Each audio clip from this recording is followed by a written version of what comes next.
My grandfather used to tell me about a place in Somalia where nobody camped after sunset. It wasn't marked on maps, it was just a dry patch of land between two villages. According to him, travelers who slept there sometimes woke up hearing family members calling their names. I never believed it. When I was 20, I was traveling with 2 friends and a herd of goats. We were delayed by a sandstorm and ended up reaching that exact area at dusk. Neither of my friends knew the stories. I remembered them, but only as old folklore. We made camp anyway. The night was unusually quiet. No insects, no distant animal sounds. Even the wind seemed absent. Around midnight, I woke to the sound of my younger sister laughing. I sat up immediately. My sister lived hundreds of kilometers away. The laugh came again from somewhere beyond our camp. Then I heard my name. The voice was hers. For a moment, I genuinely thought someone was playing a trick on me. I stood and walked a few steps away from the fire. The voice called again, closer. I could picture her perfectly. The way she spoke, the way she laughed. Everything matched. Behind me, one of my friends suddenly shouted for me to stop. I turned.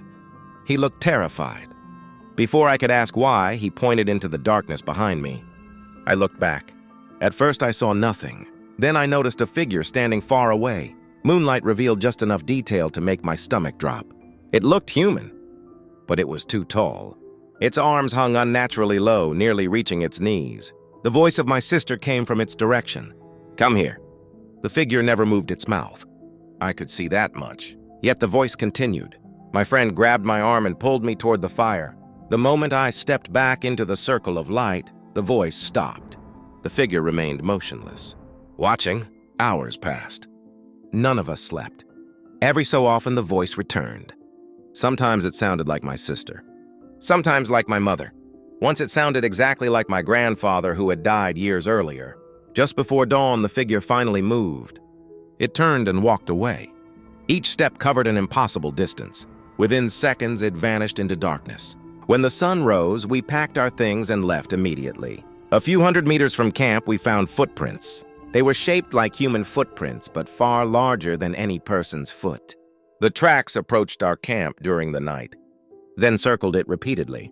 What bothered me most was where they ended. Not away from us, not toward the horizon. They ended beside the place where I had first heard my sister's voice, as though whatever made them had simply ceased to exist. Years later, I told the story to an elderly man from another region of Somalia. Before I finished, he nodded. Then he said something that still keeps me awake. In the old stories, it only copies the voices of people you trust.